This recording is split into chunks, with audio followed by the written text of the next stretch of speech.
শুরুতেই দেখাবো পূর্ব মেদিনীপুরের ভগবানপুরে লগ্নজিতা চক্রবর্তীকে গান গাইতে বাধা দেওয়া হয়েছে বলে অভিযোগ করছেন বিজেপি নেতা শঙ্কুদেব পণ্ডা।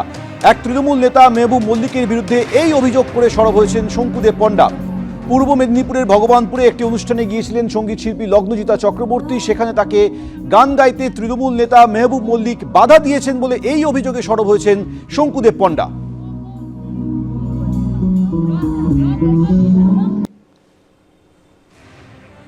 প্রতিনিধি অরিত্রিক ভট্টাচার্য এই মুহূর্তে টেলিফোনে রয়েছেন, বিস্তারিত বলবেন। অরিত্রিক, ঠিক কি ঘটেছে? দেখো, কালকে একটি স্কুলের অ্যানুয়াল ডে ছিল এবং সেই অনুষ্ঠানেই ভগবানপুরে গিয়েছিলেন শিল্পী লগ্নজিতা চক্রবর্তী এবং যেটা জানা যাচ্ছে যে তিনি বেশ কয়েকটি গান গায়েন, 7টি গান তিনি সেখানে সম্পূর্ণ করেছিলেন এবং গান গাওয়ার পর 7টি গান গাওয়ার পর তাকে কিন্তু বাধা দেওয়া হয়, যেটা অভিযোগ যে দেবী চৌধুরানী সিনেমার একটি গান তিনি গাইছিলেন জাগমা। সেই সময় স্কুলের অন্যতম যারা পরিচালন সমিতির লোক তাদের মধ্যে একজন মেহবুব মল্লিক স্টেজে উঠে পড়েন এবং তাকে মারতে যান বলে অভিযোগ, এমনটাই তিনি থানায় অভিযোগে দায়ের করেছেন এবং তাকে যেটা বলেন যে এই গান চলবে না, অন্য গান গাইতে হবে, সেকুলার গান গাইতে হবে, এরকম একটি মন্তব্য করেন বলে অভিযোগ। এমনটাই কিন্তু তার যে অভিযোগপত্র সেই বয়ানে রয়েছে এবং তারপর তার এখান থেকে বেরোতেও যথেষ্ট অসুবিধা হয়। ভগবানপুর থানায় তিনি অভিযোগও দায়ের করেন, সেখানে জেনারেল ডায়েরি নেওয়া হয় এবং তার ভিত্তিতেই কিন্তু পুলিশ তদন্ত শুরু করেছে। ইতিমধ্যেই অতিরিক্ত পুলিশ সুপার তিনি যেটা জানিয়েছেন যে যিনি অভিযুক্ত তিনি অ্যাবসকন্ডিং, তার খোঁজ করা হচ্ছে এবং তার পরবর্তী সময় যে অভিযোগ সেটাও লিপিবদ্ধ হয়েছে এবং তার পরিপ্রেক্ষিতে কিন্তু তদন্ত শুরু করেছে এই মুহূর্তে পূর্ব মেদিনীপুর জেলা প্রশাসন। অরিত্রিক, তুমি আমাদের সঙ্গে থাকো। যে খবর আপনাদের দেখাচ্ছি, লগ্নজিতা চক্রবর্তী পূর্ব মেদিনীপুরের ভগবানপুরে একটি অনুষ্ঠানে গান গাইতে গিয়েছিলেন, কিন্তু সেখানে তাকে গান গাইতে তৃণমূল নেতা মেহবুব মল্লিক বাধা দিয়েছেন বলে অভিযোগ করছেন বিজেপি নেতা শঙ্কুদেব পণ্ডা।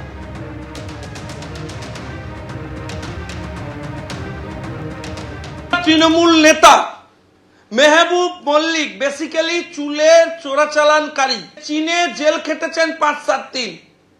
তার নেতৃত্বে তিনি আজকে গতকাল রাত্রে মঞ্চে উঠে লগ্নজিতা চক্রবর্তীকে এই গান বন্ধ করতে বলেন। কেন? এবং তারপর তাকে মারধর করার চেষ্টা করা হয়, অ্যাসল্ট করবার চেষ্টা করা হয়, তাকে আঘাত করবার চেষ্টা করা হয়। ভগবানপুর থানায় গত 15 বছর ধরে রয়েছেন এখানে একজন ওসি, তার নাম শাহজাহান হক। তিনি রাত 2:30-3টে পর্যন্ত লগ্নজিতা চক্রবর্তী এবং তার টিমকে বসিয়ে বোঝানোর চেষ্টা করেন যে অভিযোগ কোনো মতেই করা যাবে না, কেস সেটিং করুন।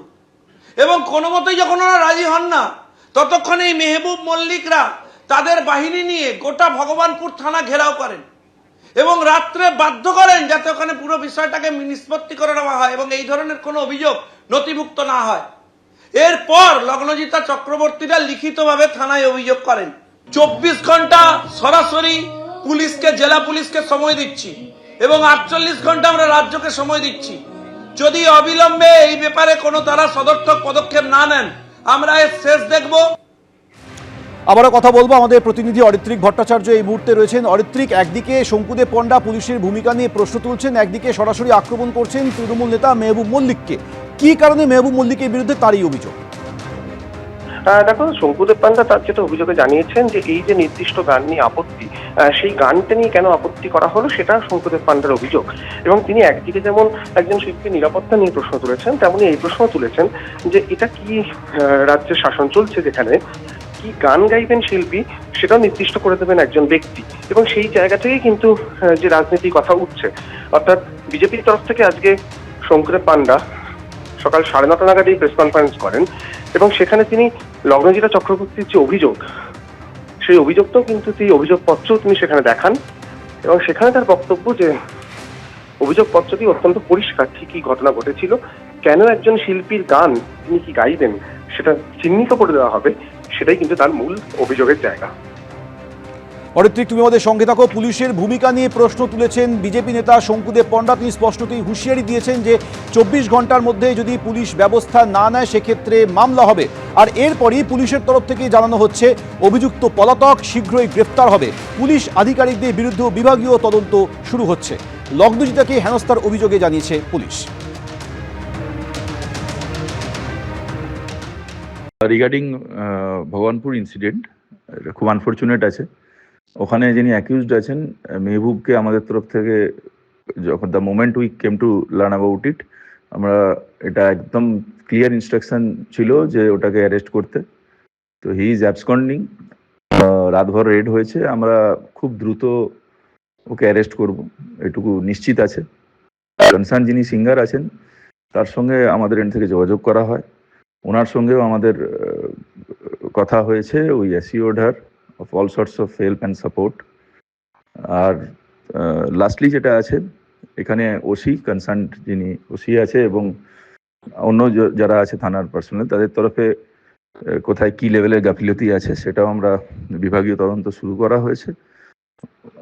We will take action against this fellows also surely. যুবভারতীতে কয়েকদিন আগে যে বিশৃঙ্খলার পরিস্থিতি তৈরি হয়েছিল সেই ঘটনার তদন্তে সিট তদন্ত করছে। এবার জানা যাচ্ছে যে অনলাইনে টিকিট বিক্রি সংস্থার 3 জনকে জিজ্ঞাসাবাদ করছে সিট। বিস্তারিত বলবেন আমাদের প্রতিনিধি ময়ূক ঠাকুর চক্রবর্তী রয়েছেন টেলিফোনে। ময়ূক, দেখো, যে অনলাইন টিকিট বিক্রিকারী সংস্থা যারা এই মেসির কলকাতা আসার টিকিট বিক্রি করেছিল অনলাইনে, এবং প্রচুর মানুষ এদের থেকে টিকিট কিনেছিলেন ইন্টারনেট মারফত, তো এই এসআইটি স্পেশাল ইনভেস্টিগেশন টিম যখন এই পুরো ইনভেস্টিগেশনটা করছে, তখন এই অনলাইন টিকিট বিক্রিকারী সংস্থার যিনি সিইও এবং ডিরেক্টর এবং ম্যানেজার, এদের 3 জনকে কিন্তু পুলিশের তরফ থেকে নোটিশ করা হয়। এবং এসআইটি সূত্রে আমরা যে খবর পাচ্ছি যে শতদ্রু দত্ত আপাতত পুলিশ কাস্টাডিতে আছেন। তাকে ইন্টারোগেশনের পাশাপাশি তার থেকে যে তথ্য এসআইটির গোয়েন্দারা পাচ্ছেন, সেই তথ্যের উপর ভিত্তি করেই কিন্তু এই অনলাইন টিকিট প্রস্তুতকারী সংস্থা, বিক্রিকারী সংস্থা, তাদের সিইও, ডিরেক্টর এবং ম্যানেজারকে তলব করে টানা 3.5 ঘন্টারও বেশি ইন্টারোগেশন করেছে স্পেশাল ইনভেস্টিগেশন টিম। এবং মূলত এসআইটি যেটা জানতে চায় এই এদের কাছ থেকে যে এরা মোট কত টিকিট বিক্রি করেছিল, কত টাকার টিকিট বিক্রি করার অর্ডার শতদ্রু দত্ত এদেরকে দিয়েছিল, 1 লক্ষ টাকার কাছাকাছি নাকি এক একটা টিকিট বিক্রি হয়েছিল এরকম শোনা যাচ্ছিল। কাজে সেগুলো আদৌ সত্যি কিনা, এই টিকিট বিক্রিকারী সংস্থা সল্টলেক স্টেডিয়ামের বিভিন্ন যে লোয়ার টিয়ার থেকে আপারের যে বিভিন্ন টিকিট, সেগুলো কত করে ট্যারিফ ছিল প্রত্যেক টিকিটের, এই সমস্ত জিনিস, এবং শতদ্রু দত্তকে এই সংস্থা কত টাকা দিয়েছে এবং কত টাকায় চুক্তি হয়েছিল, এই সমস্ত কিছু জানার জন্যই এই অনলাইন টিকিট প্রস্তুতকারী সংস্থার সিইও, ডিরেক্টর এবং ম্যানেজারকে টানা ইন্টারোগেশন করেছে স্পেশাল ইনভেস্টিগেশন টিম। প্রায় 3.5 ঘন্টারও বেশি এদেরকে জিজ্ঞাসাবাদ চলে। নোটিশ করে দিল্লি থেকে এদেরকে ডেকে পাঠানো হয়। দিল্লি থেকে কলকাতার সল্টলেকে বিধাননগর কমিশনারের অফিসে এসে এসআইটির ইন্টারোগেশনের সম্মুখীন হন এই 3 জন। ময়ূক, ধন্যবাদ। এবিপি আনন্দ, এগিয়ে থাকে, এগিয়ে রাখে।